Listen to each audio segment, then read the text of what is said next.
오늘 주제입니다. 함께 읽겠습니다. 육과 영 깨끗하게 하라. 아멘. 오늘 말씀은 마태복음 15장 1절에서 20절 말씀입니다. 우리 함께 말씀 봉독하겠습니다. 그때 바리새인과 서기관들이 예루살렘으로부터 예수께 나와 이르되 당신의 제자들이 어찌하여 장로들의 전통을 범하나이까? 떡 먹을 때 손을 씻지 아니하나이다. 대답하여 이르시되 너희는 어찌하여 너희의 전통으로 하나님의 계명을 범하느냐? 하나님이 이르셨으되 내 부모를 공경하라 하시고 또 아버지나 어머니를 비방하는 자는 반드시 죽임을 당하리라 하셨거늘 너희는 이르되 누구든지 아버지에게나 어머니에게 말하기를 내가 드려 유익하게 할 것이 하나님께 드림이 되었다고 하기만 하면 그 부모를 공경할 것이 없다 하여 너희의 전통으로 하나님의 말씀을 폐하는도다. 외식하는 자들아, 이사야가 너희에 관하여 잘 예언하였도다. 일렀을 때 이 백성이 입술로는 나를 공경하되 마음은 내게서 멀도다. 사람의 계명으로 교훈을 삼아 가르치니 나를 헛되이 경배하는도다 하였느니라 하시고 무리를 불러 이르시되 듣고 깨달으라. 입으로 들어가는 것이 사람을 더럽게 하는 것이 아니라 입에서 나오는 그것이 사람을 더럽게 하는 것이니라. 이에 제자들이 나와 이르되 바리새인들이 이 말씀을 듣고 걸림이 된 줄 아시나이까? 예수께서 대답하여 이르시되 심은 것마다 내 하늘 아버지께서 심으시지 않은 것은 뽑힐 것이니 그냥 두라. 그들은 맹인이 되어 맹인을 인도하는 자로다. 만일 맹인이 맹인을 인도하면 둘이 다 구덩이에 빠지리라 하시니 베드로가 대답하여 이르되 이 비유를 우리에게 설명하여 주옵소서. 예수께서 이르시되 너희도 아직까지 깨달음이 없느냐? 입으로 들어가는 모든 것은 배로 들어가서 뒤로 버려지는 알지 못하느냐? 입에서 나오는 것들은 마음에서 나오나니 이것이야말로 사람을 더럽게 하느니라. 마음에서 나오는 것은 악한 생각과 살인과 간음과 음란과 도둑질과 거짓 증언과 비방이니 이런 것들이 사람을 더럽게 하는 것이요 씻지 않은 손으로 먹는 것은 사람을 더럽게 하지 못하느니라. 아멘. 육과 영을 깨끗하게 하라. 요즘 제가 이제 계속 마음에 이제 말씀 읽을 때 한 그 구절이 계속 마음에 이제 이렇게 생각나고 또 저의 안에 도전이 주는 말씀이 이 주제예요. 육과 영을 깨끗하게 하라. 한편으로는 우리가 이제 거듭난 그리스도인은 우리의 영은 이미 거듭나서 깨끗하게 됐잖아요.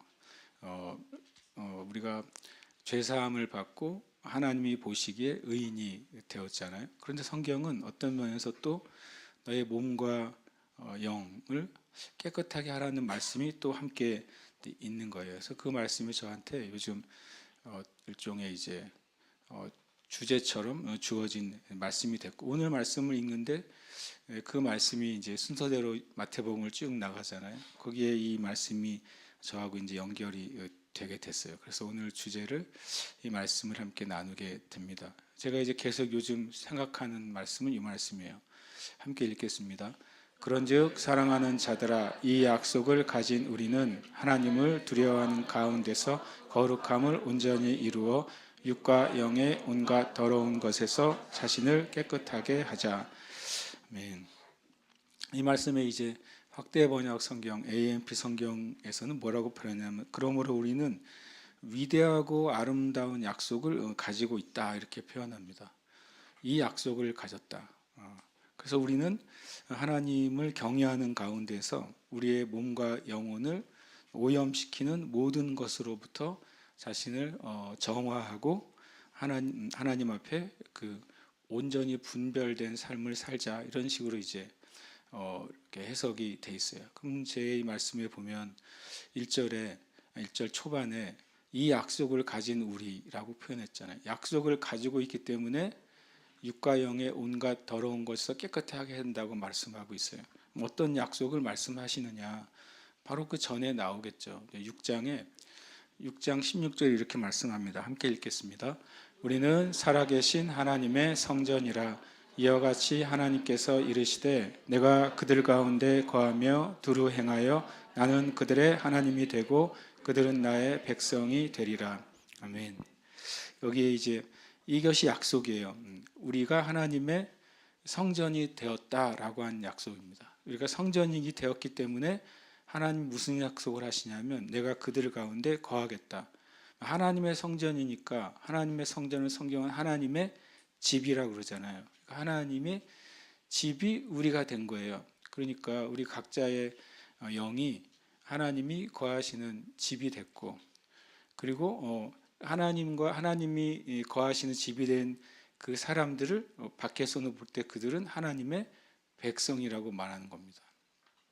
그러니까 하나님이 집주인이 되셨으니까 집주인이 집에 대해서 두 가지를 하죠. 하나는 집을 좋게 만드는 겁니다. 꾸미고 거기에 좋은 것으로 채우는 것이죠. 두 번째로는 집을 잘 지키는 것입니다. 외부로부터 오는 뭐 도적이나 어떤 문제로부터 지키는 거죠. 만약에 집주인이 있는데 비가 오는데 비가 막 새요. 내가 집주인일 때 어떻게 하겠습니까? 어떤 수단을 써서라도 그 비가 새는 원인을 찾아가지고 그것을 막겠죠. 그렇죠. 그런 식으로 저와 여러분이 하나님의 성전이 된 순간 하나님은 어떤 책임과 의무를 스스로 가지시냐면 하나님의 성전인 우리를 지키시고 보호하시고 또 하나님의 것으로 세우시는 의무와 책임을 스스로 가지시는 거예요.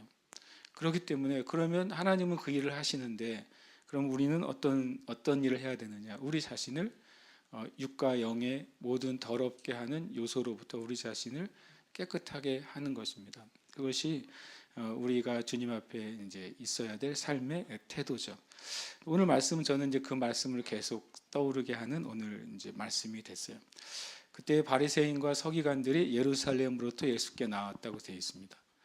이 15장 1절은 그냥 어떤 상황을 설명해 주는 거죠. 예수님은 지금 어디에 계시냐면 이스라엘의 북쪽에 있는 갈릴리 지역에 계시죠.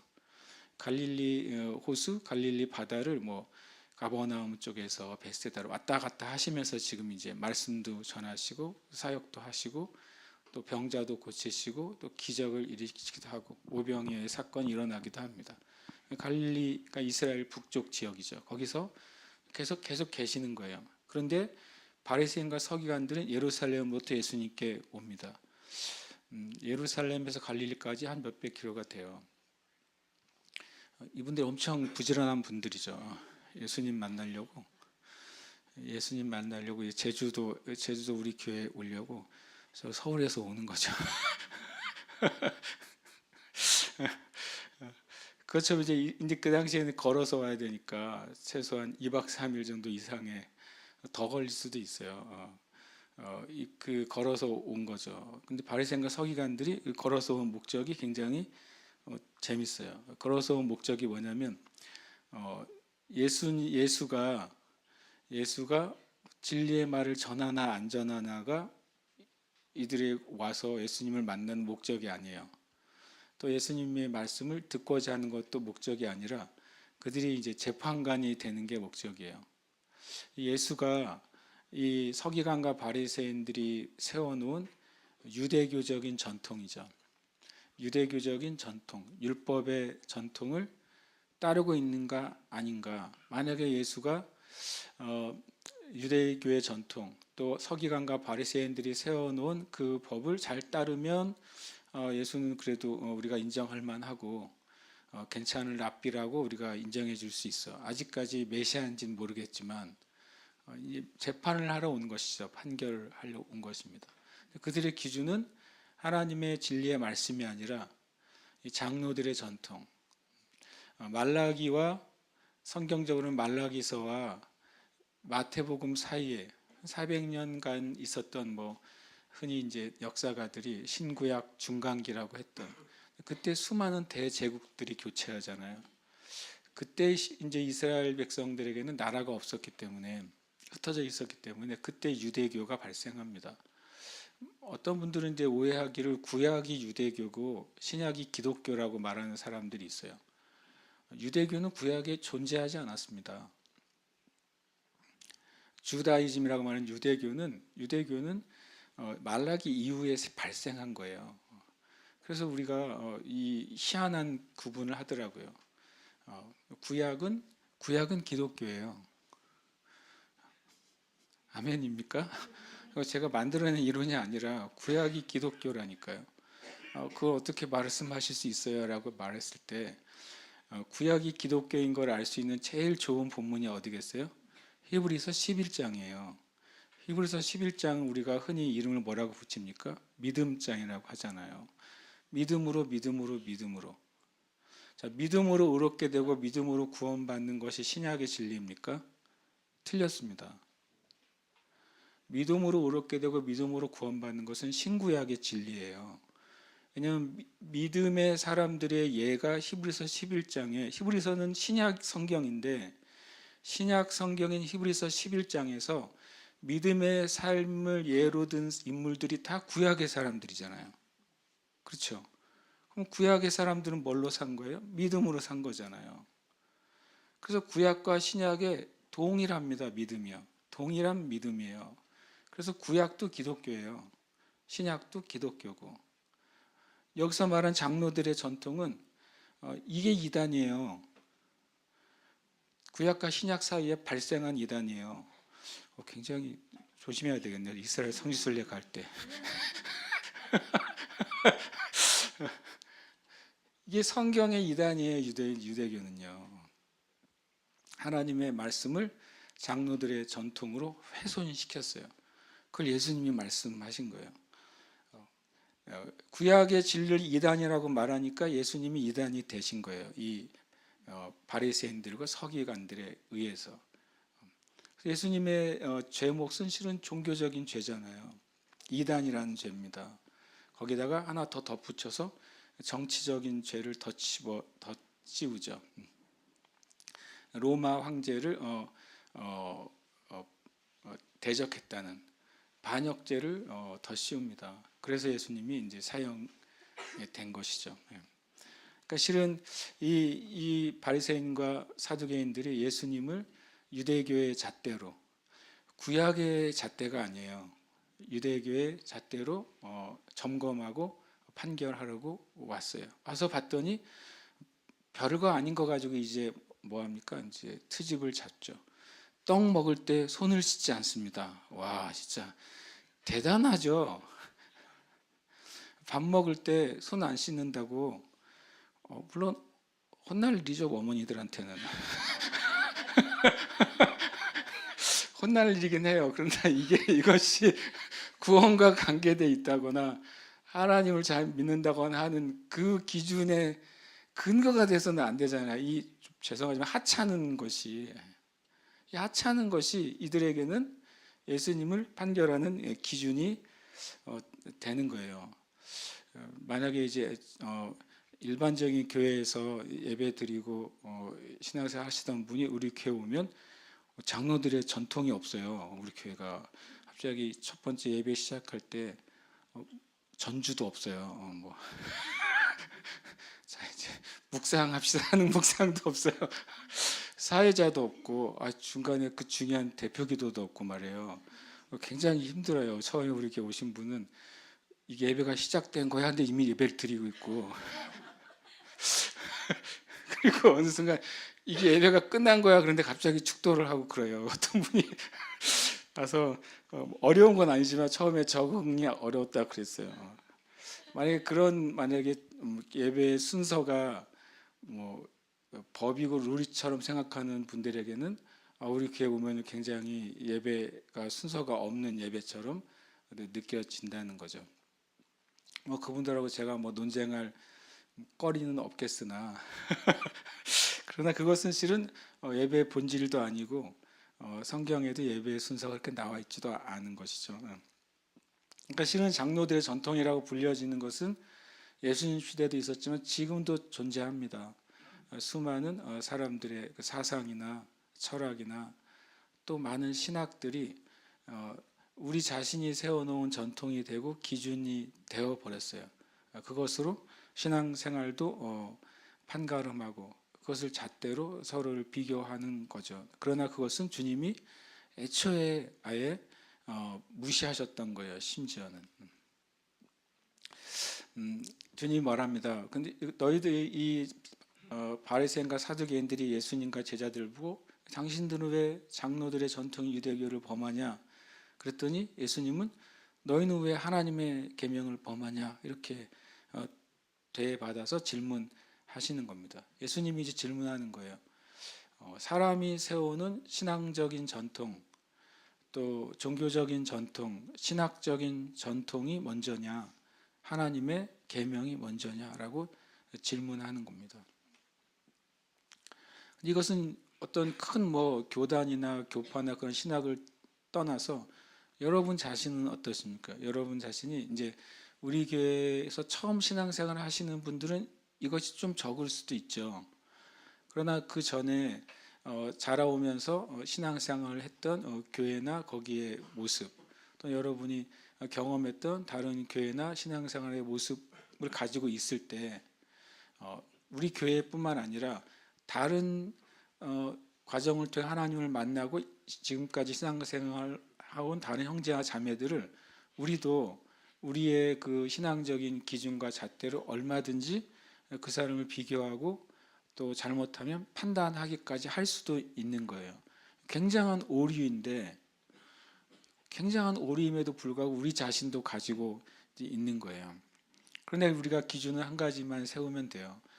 내 안에 있는 신앙적인 경험과 기준, 또는 나에게 영향을 준 수많은 신앙적인 기준과 기준이 존재하잖아요. 그것이냐 아니면 하나님의 말씀이냐 이거예요. 내가 그동안 경험했던 것이 하나님의 말씀에 맞으면 그것은 아무런 문제가 없어요. 내가 배웠던 말씀과 또 영적인 교육이 하나님의 말씀과 맞느냐, 그러면 아무 문제가 없는 것입니다. 기준은 하나님의 계명이어야 되는데 예수님이 다시 이들에게 말하는 것은 너희들의 장로들의 유전이 하나님의 계명과 합하냐 않느냐, 그것이 합한다면 예수님도 따를 수 있는 거예요. 별 문제가 없는 것입니다. 그러면서 기준을 말합니다. 하나님이 기준이다. 하나님이 첫 번째 어떤 기준을 가지고 계시냐면 내 부모를 공경하라. 그렇고 또 더 나아가서 아버지나 어머니를 비방하는 자는 반드시 죽임을 당할 것이다. 출애굽기 20장, 출애굽기 21장, 레위기 20장에 있는 말씀들이에요. 이 말씀들을 예수님이 그대로 말씀하셨어요.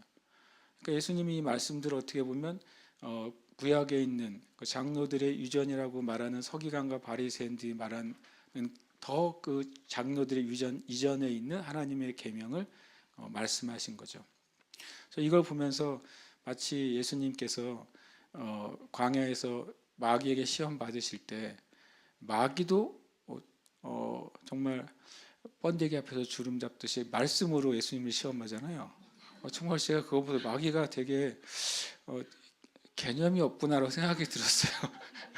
말씀이신 예수님 앞에 말씀으로 질문하니 굉장히 우습잖아요. 그런데 실은 알고 보면 이 바리새인과 사두개인들도 나름 성경 좀 안다는 사람들이잖아요.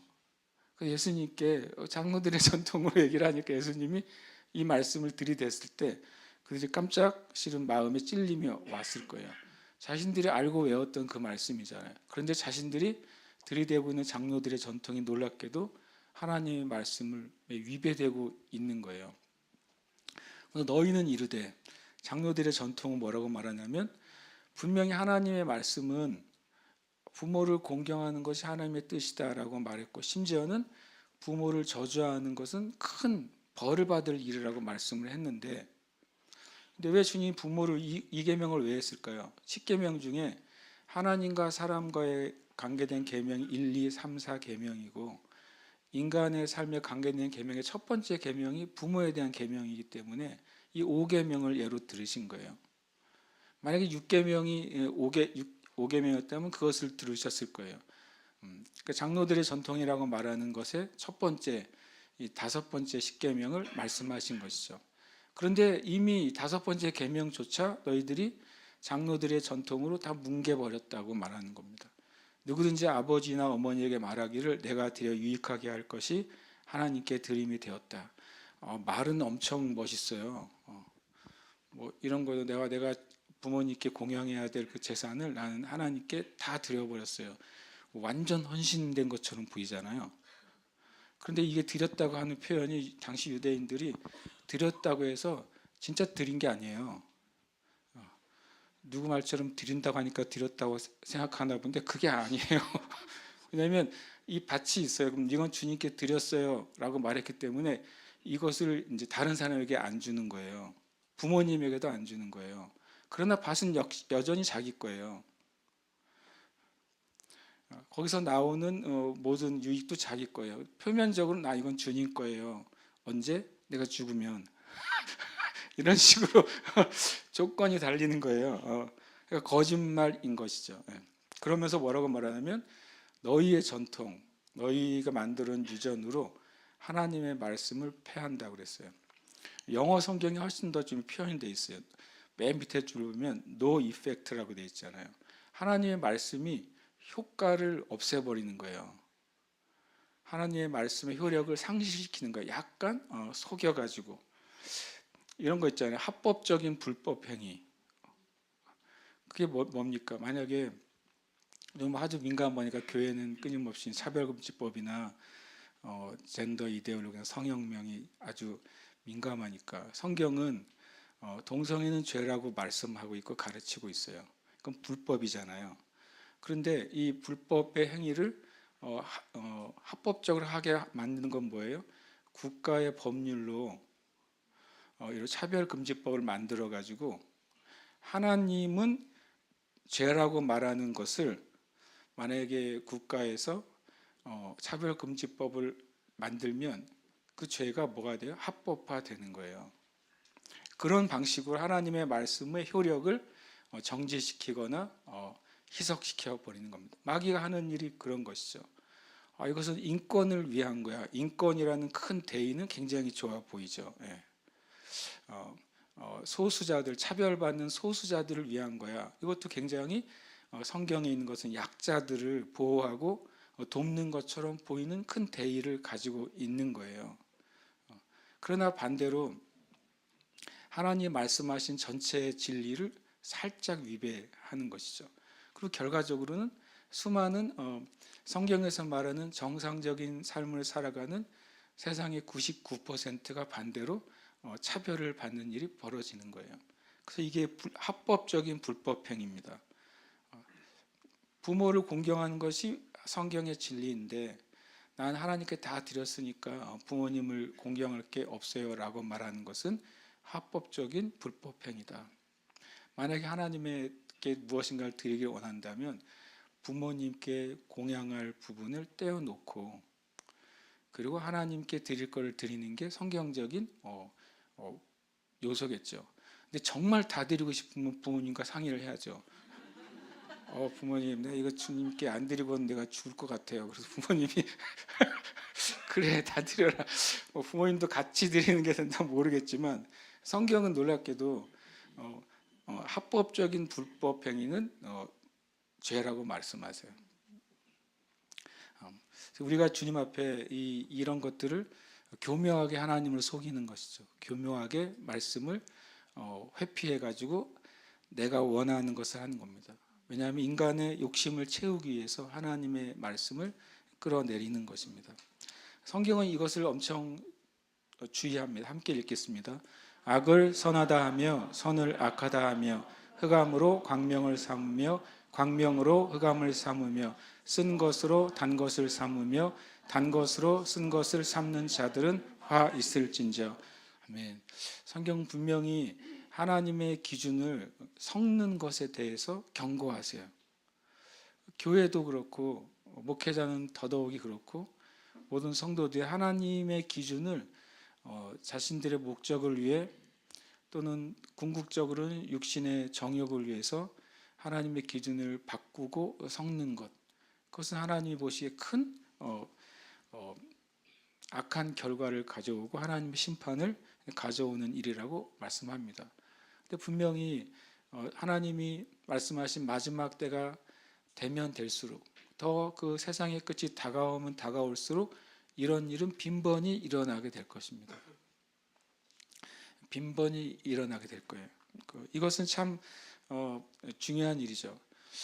예를 들어서 뭐 제가 특정인을 거론하긴 그렇지만 미국의 이제 트럼프 대통령이 다시 이제 재선을 하면서 뭐 사람마다 호불호가 많잖아요.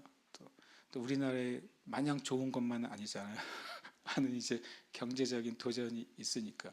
그러나 이런 기준으로 볼 때에는 그동안 미국의 많은 이제 정치인들이나 사회적인 현상이 이런 일이 많아지고 있었어요. 악을 선하다 하고 선을 악하다 하고 흑암을 광명으로 광명을 흑암으로 쓴 것으로 단 것을 단 것을 쓴 것으로 삼는 그러니까 악과 선이 성경에서 말하는 기준이 모호하게 되고 섞이는 일이 엄청나게 많이 일어났었습니다. 우리가 아는 것처럼 비근한 예로 파리 올림픽에서는 남자에서 여자로 트랜스젠더 이렇게 수술한 권투 선수가 이제 권투 시합에 나가도록 허락을 받았잖아요. 많은 사람들이 이제 그것을 반대했음에도 불구하고 이 사람은 성전환을 했기 때문에 여성이라고 했는데 어떻게 됐습니까? 게임에서 그 사람이 금메달을 땄잖아요. 그런데 시합 경기에서 금메달 유망주였던 미국 선수 어느 선수인지 모르겠지만 그 선수가 딱 한 대 맞고 나 시합 못 하겠다고 기권을 했어요. 그 한 대 맞은 것 때문에 안아골절이 생겼어요. 남자가 여자를 팬 거예요. 공식적으로 합법적으로 불법을 합법적으로 하니까 그 아무리 성전을 했다고 해도 이 근육이나 그 피지컬은 건강한 남성이거든요. 그리고 훈련받은 권투 선수거든요. 그런 이제 불법이 이 땅 가운데 말도 안 되게 존재했었잖아요. 트럼프 대통령이 세워지면서 남들에게는 욕을 먹는 부분이 있겠지만 이거를 정상화 시켰잖아요. 이제 미국에는 두 개의 성밖에 없다. 뭐 지극히 당연한 말인데 그 지극히 당연한 말이 그거를 말해야 되는 시대에 우리가 와 있는 거예요. 그러면서 뭐 엄청나게 이제 또 사람들이 칭찬을 받고 있잖아요. 우리가 실은 우리가 살아가는 시대가 지금 이래요. 가장 비근한 예고 수많은 죄와 악들이 합법적으로 불법이 저지러지게 되는 세대에 우리가 있어요. 그때 우리가 타협해서도 안 되지만 우리가 우리의 생각을 지켜내는 일이 교회가 정말 필요한 겁니다.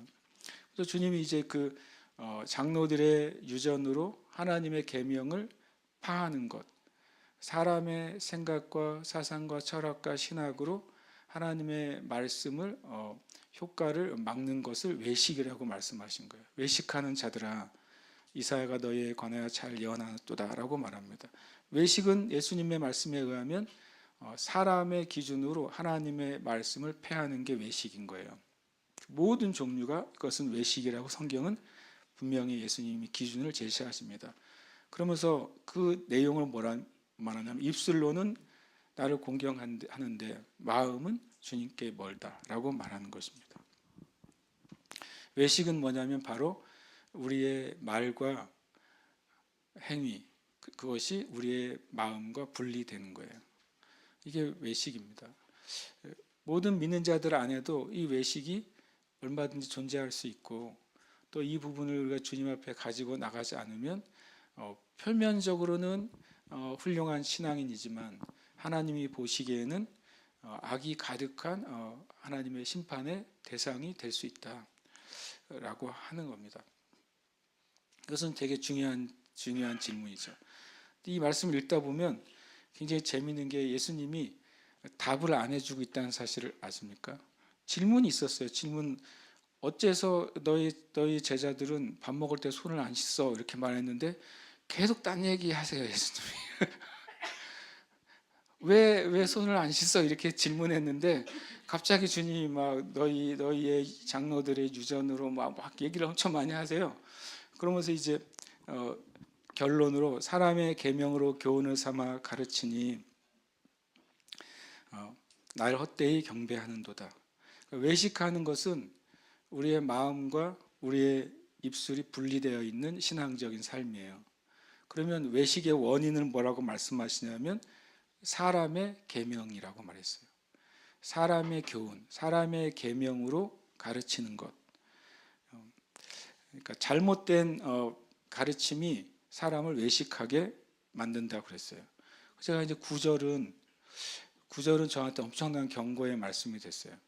그러니까 교회를 기준으로 보면 목회자들의 설교가 얼마나 중요한지, 만약에 목회자들이 설교할 때 사람의 계명으로 교훈을 삼아서 설교하기 시작하면, 그럼 그 교회 성도들은 자신도 모르는 사이에 외식하는 신앙을 갖게 되고, 외식하는 신앙을 가진 성도들과 교회가 드리는 예배는 다 뭐가 돼요? 무효예요. 이게 무효라는 말이 얼마나 무서워요. 올림픽에서 어느 선수가 4년 내내 죽도록 연습해가지고 시합 경기에 나갔는데, 만약에 엉뚱한 것 때문에 그 경기가 무효가 되면 4년 동안 수고한 게 뭐가 돼요? 헛수고가 되잖아요. 제가 이 구절이 이번 주에 좀 뭐라고 그럴까요? 두려운 말씀이 됐어요.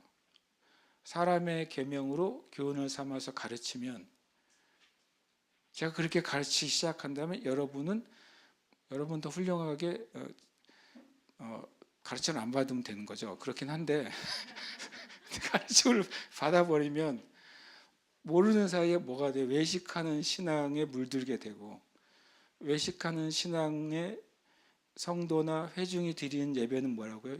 예수님 뭐라고 했어요? 헛되이 경배한다고 그랬어요.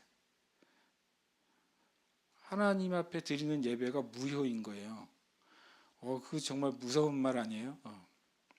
이것은 교회로 보고, 만약에 신학교라고 쳐보세요. 신학교가 더 심각하죠. 만약 이 기준을 가지면, 만약 신학교에는 교수님들이 사람의 계명을 교훈을 삼아서 목회자가 될 예비 목회자들이잖아요. 신학생들 가르치면 어떻게 되겠어요? 쌍망하는 거예요. 그렇잖아요. 목회자들이 외식하는 신앙을 갖게 되고, 외식하는 목회자를 통해 만약에 예수님 말씀하신 장로들의 전통이 가르쳐지면, 하나님의 말씀이 아니라, 그러면 엄청나게 많은 교회에서 드리는 예배가 어떻게 돼요? 헛되게 되잖아요. 예수님 당시에 그 예배가 헛되다고 주님 말씀하신 거예요. 그 예배가 헛되다. 예배의 헛됨은 성경 구약에 수도 없이 나오잖아요.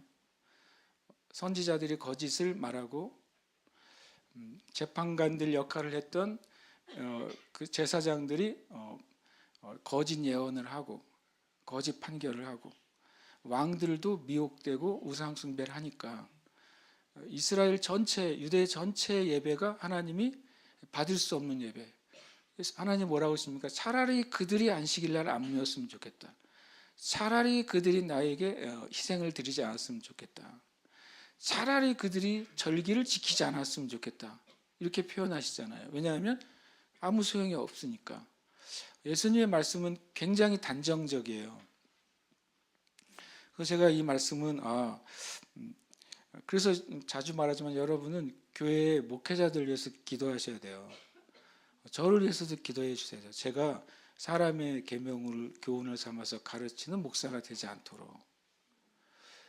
정말 이제 영적인 생명의 차원에서 보면 너무 중요하잖아요. 우리가 그리스도인들이 하나님의 약속된 은혜와 축복을 받는 최고의 통로 중에 하나는 하나님을 예배하는 것입니다. 근데 그 예배가 헛되게 되고, 그 예배가 가치 없게 되면 하나님이 우리에게 주신 약속의 은혜들이 우리로부터 오는 게 단절되는 거잖아요. 이것은 굉장히 중요한 실은 사실이고, 우리가 기도해야 될 일종의 기도의 제목이 돼요. 우리가 이 세대 설교자들이 정말 사람의 계명으로 교훈을 삼지 않고, 주님의 말씀하신 하나님의 계명, 하나님의 말씀을 가르치는 이들이 되도록 기도해야 될 줄 믿습니다. 물론 그런데 그것을 가르친 자들에게만 책임을 돌린다고 해서 하나님 앞에서는 우리가 핑계할 수는 없어요. 왜냐하면 말씀은 모든 사람에게 주어졌거든요. 주님의 말씀을 생각나게 하고 가르치시는 성령도 모든 사람에게 주어졌거든요. 하나님 앞에 우리가 각자가 서 있어야 되는 것입니다. 그래서 주님이 무리를 불러서 이르시고 듣고 깨달으라. 이 말씀을 읽다가 혼자 엄청 빵 터져서 웃었어요. 성경엔 가끔 웃음 포인트가 있는데 사람들이 안 웃는 것 같아요. 이거 보고 진짜 웃었어요, 저는요. 어, 왜 웃었냐면 2절에 질문한 사람들은 누구예요? 바리새인과 서기관들인데 주님이 대답을 누구한테 해줘요? 무리들을 불러 대답해요. 코미디 아니에요, 코미디? 그래서 혼자 되게 웃었어요. 다 혼자. 야, 요즘 말로 하면 뭐 은어를 쓸 수 없지만 엄청 무시한 거예요. 사두개인가 바리새인들이 지금 몇백 킬로를 와가지고 질문했는데 그 사람들의 대답을 한 게 다른 사람들에게 답을 알려줘요.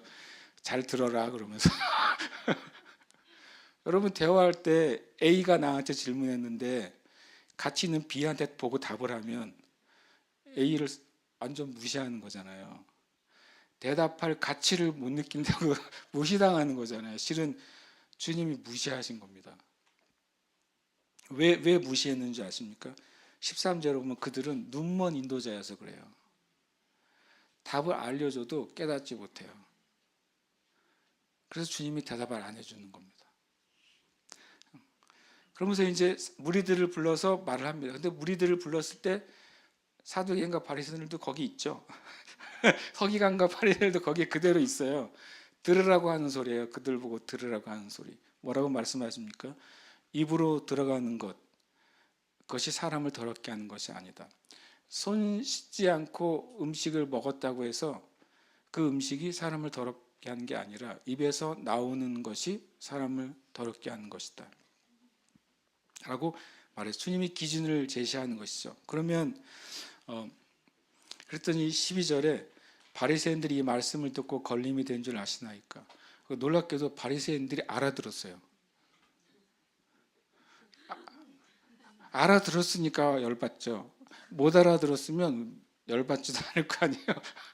예수님이 하신 말씀이 뭔지 알아들었어. 그런데 걸림이 됐다고 하는 사실은 그들이 화를 낸 거예요.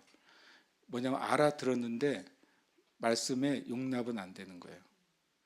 여러분 아세요? 우리가 말씀을 듣고 알아들었는데 내가 그 말씀에 굴복이 안 되면 그 말씀은 나에게 아무런 효력이나 역사가 일어나지 않아요. 분명히 11절에 한 대답을 바리새인들이 알아들었어요. 그런데 화가 났어요. 그리고 제자들도 약간 걱정이 됐어요. 바리새인들이 이 말씀을 듣고 걸림이 됐다. 다른 어느 버전 그들이 화가 났습니다. 이거 어떡합니까? 라고 한 질문인 거예요. 제자들도 은근히 종교 지도자들에게 밉보인 예수님, 종교 지도자들에게 밉보인 예수님의 제자들인 자기들도 어떤 피해를 당할까 봐 약간 염려가 섞인 말인 거예요. 우리가 가끔 그렇잖아요. 우리가 하는 행동이 다른 사람들에게 혹 나보다 힘이 있거나 권위가 있는 사람들에게 밉보였다고 생각될 때 생기는 여러 가지 염려가 있잖아요. 실은 제자들도 그랬습니다. 어떻게 좀 그들을 좀 해명을 해주시거나 그들의 마음을 좀 부드럽게 해주시면 안 될까요? 라고 말씀하신 거예요. 그랬더니 예수님은 뭐 단호합니다. 심은 것마다 내 안을 아버지께서 심지 않으신 것은 뽑힌다. 심은 것이 뭡니까? 말씀이죠. 교훈이에요. 장로들의 전통이에요. 그것이 하나님의 말씀, 하나님의 진리가 아니면 다 뽑힐 거다고 말하는 겁니다. 그러니까 예수님께서 그 장로들의 유전을 인정해 줄 수가 없다는 거예요. 그것은 어차피 뽑힐 거니까. 하나님 열매 맺을 수 없으니까. 그래서 하나님이 인정하시는 그 열매가 나올 수가 없으니까 주님이 그것을 인정하실 수가 없다고 말씀한 것입니다. 우리도 아무리 대단한 사람이 설교하거나 말씀을 전할지라도 하나님의 진리가 아니면 우리는 그것을 받을 수가 없어야 돼요. 저도 그래야 되는 것이죠. 하나님의 말씀이 아니라면 받을 수가 없고 그것을 삼킬 수가 없어야 됩니다. 뱉어내야 되는 것입니다. 그러면서 주님이 아주 극단적으로 말합니다. 그들은 맹인이 되어 맹인을 인도하는 자다라고 표현합니다. 하나님의 진리를 보지 못하는 자들인 거예요. 근데 왜 맹인이라고 표현하냐면 말씀을 그들이 매일 읽잖아요. 이 바리새인들은 서기관들은 말씀을 암송하는 사람들이에요. 어떤 게 하루 종일 그 토라를 눈으로 보고 읽는 사람들이에요. 근데 맹인이에요. 시력이 안 좋은 사람이 책을 읽는다고 생각해 보세요. 그러면 책을 보긴 보지만 그 뜻이 무엇인지 모르는 거하고 마찬가지잖아요. 주님이 이들에 대해서 아주 극단적인 표현을 쓰십니다. 그들이 성경을 읽지만 눈으로 보지만 보지 못하는 자들이다. 주님이 마태복음 5장에서는 더 놀라운 말을 했어요. 너희에게 있는 보물을 진주를 누구에게 던지지 말라. 개나 돼지에게 던지지 말라 그랬어요. 여기서 주님이 개나 돼지라고 말하지 않는 게 다행이에요.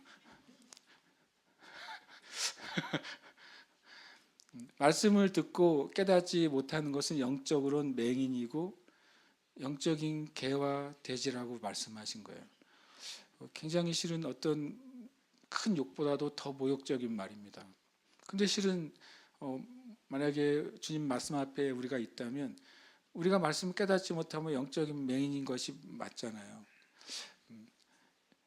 진주와 보석이 있는데 만약에 개와 돼지가 보석을 발로 밟고 진흙에 다 그냥 엉망으로 만들어 놓으면 그것이 쓸데없어진 것과 똑같이 만약에 우리가 하나님의 말씀을 들었는데 그것을 무시하고 그대로 순종하지 않는다면 우리가 영적인 개나 돼지의 상태가 되어버린 것이 맞잖아요. 말이 험하지만 진리인 거예요. 우리가 말씀을 읽는데 그 말씀 앞에 내가 순복하지 못한다. 그럼 나는 영적인 맹인이고 영적인 개와 돼지같이 이성이 없는 짐승처럼 깨닫지 못하는 상태에 있는 것입니다. 이 말을 들었을 때도 아마 이 서기관과 바리새인들은 엄청나게 실은 화가 났을 거예요. 근데 주님은 거기에는 전혀 아랑곳하지 않으십니다. 그래서 베드로가 이 비유를 설명해 달래요. 그래서 주님이 깨달음이 없느냐라고 말합니다. 이것은 이제 되게 연속적이죠. 다시 말하면 하나님의 말씀이 아니라 장로들의 전통, 세상의 사상이나 학문이나 철학이나 잘못된 신학을 따르는 것은 외식하는 삶이 되고 외식하는 삶으로 드리는 예배와 기도와 모든 찬양은 헛것이 되는데 그 헛것은 잘못된 가르침으로 와요. 그럼 잘못된 가르침은 어디서 오느냐? 잘못된 깨달음으로부터 옵니다. 우리가 성경을 읽을 때 이것을 위해 기도해야 돼요. 여기 언더스탠딩이라고 되어 있잖아요. 말씀을 이해하는 거죠. 말씀을 이해한다는 게 뭐냐면 이 기준이에요. 같이 읽어볼까요? 성경이 무엇을 말하느냐? 아브라함이 하나님을 믿음에 그것이 그에게 의로 여겨진 바 되었느니라. 아멘.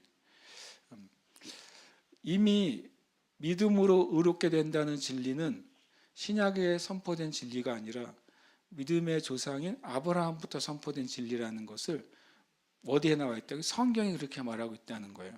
그러면 우리가 외식된 신학에 빠지지 않으려면 저와 여러분이 드려지는 예배가 헛되게 되고 그래서 하나님의 약속과 축복이 단절되지 않으려면 그러려면 실은요 성경이 무엇을 말하는지에 대해서 관심을 가져야 돼요.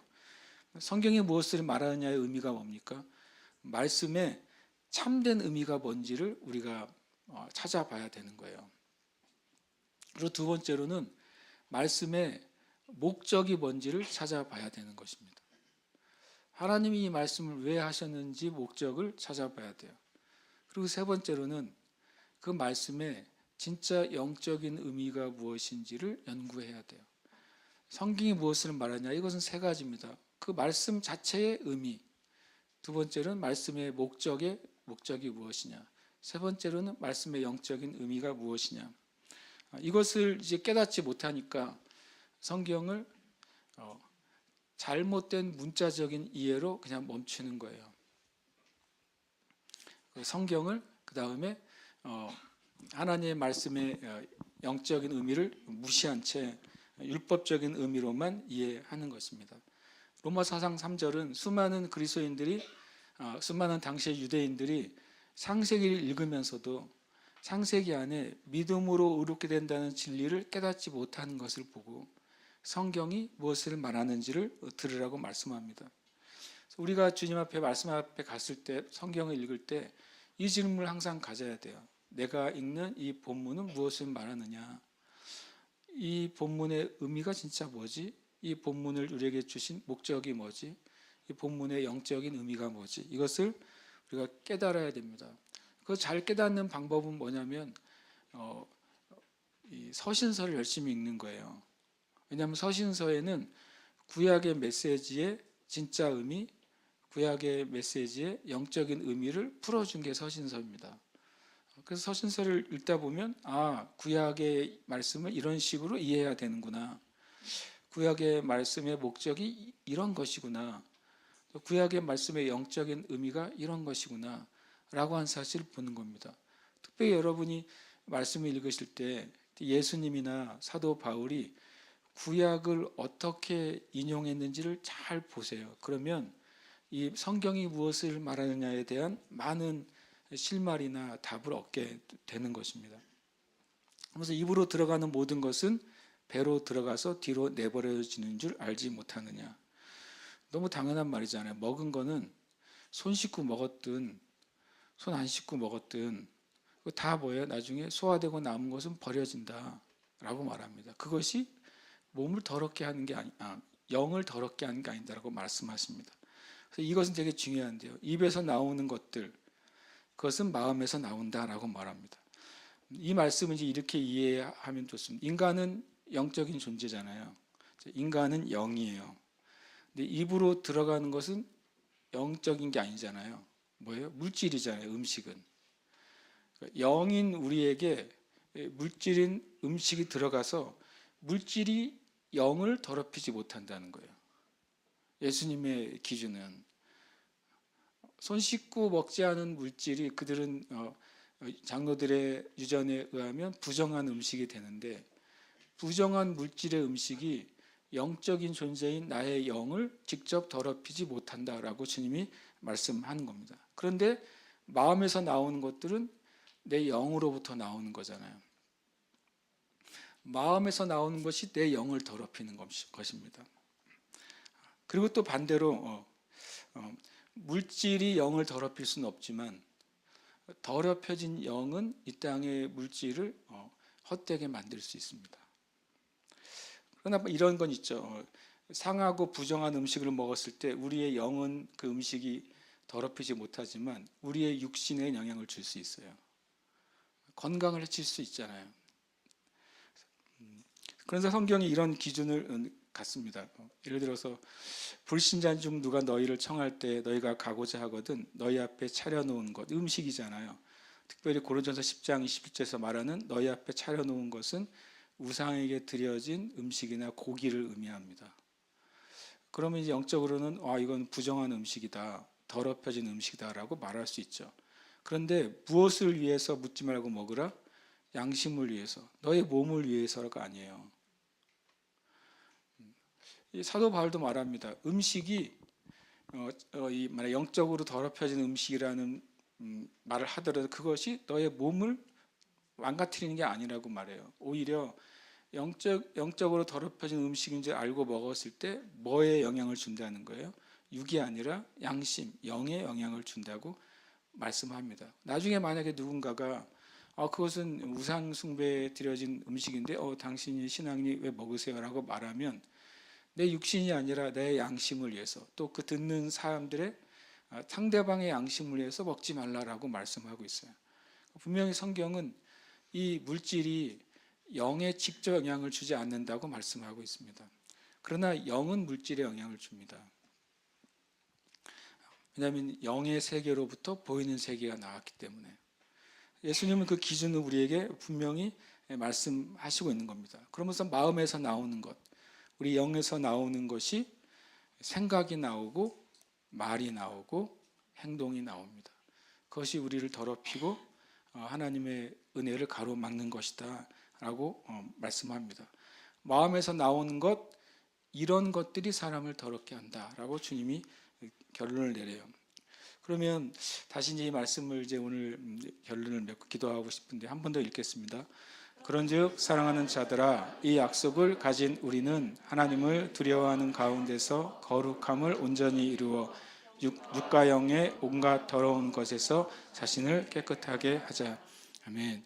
우리의 삶에 육과 영을 더럽히는 수많은 도전들이 있습니다. 그때 우리가 어떤 기준을 가져야 됩니까? 내가 하나님의 성전이라는 기준을 가져야 됩니다. 내가 하나님이 거하시는 성전이고 하나님의 역사하시는 하나님의 백성이라는 사실을 기억하는 겁니다. 그것을 통해 우리가 우리 자신을 깨끗하게 할 때 하나님의 모든 약속은 우리 안에서 성취되고 역사할 것입니다. 이것이 우리 어떻게 보면 신앙생활인 거죠. 육과 영의 온갖 더러운 것으로부터 나를 지키는 것입니다.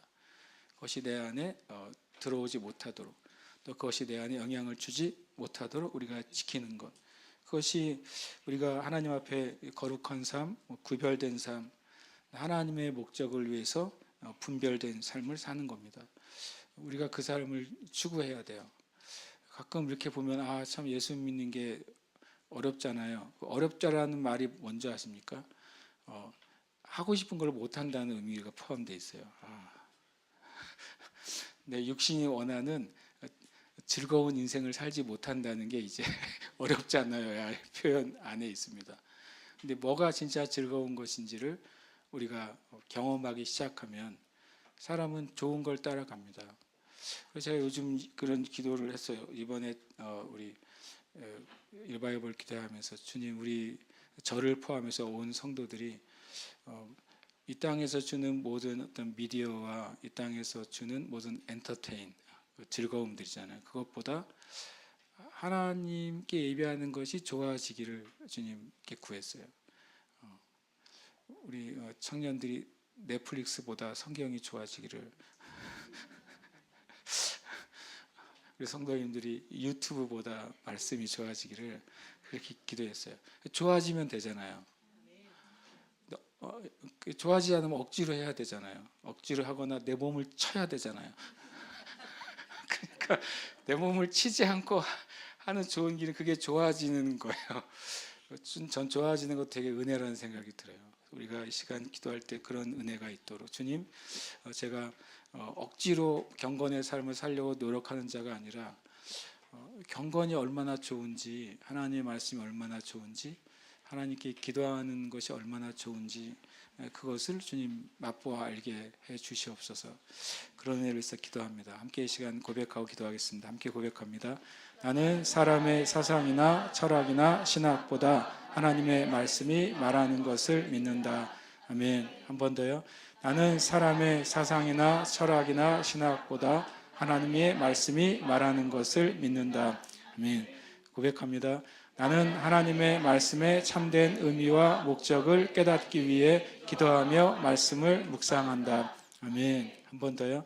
나는 하나님의 말씀의 참된 의미와 목적을 깨닫기 위해 기도하며 말씀을 묵상한다. 아멘. 고백합니다.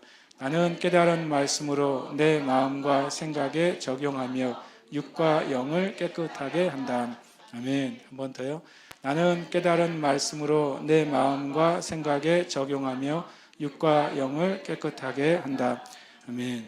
우리 자신의 이름을 넣어서 고백합시다. 이 고백이 저는 중요한 고백이라는 생각을 했어요. 저 자신도 목사로서 이 고백은 너무 중요한 고백이다. 그리고 여러분이 믿는 성도로서 이 고백이 중요한 고백이 될 줄 믿습니다. 그러니까 고백하고 주님 고백대로, 주님, 제가 제 삶의 기준은 하나님의 말씀입니다.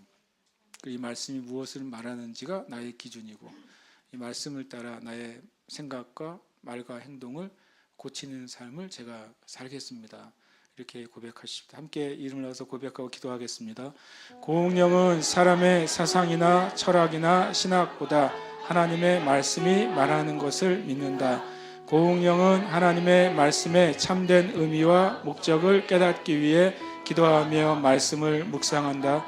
나는 공령 깨달은 말씀으로 내 마음과 생각에 적용하며 육과 영을 깨끗하게 한다. 아멘.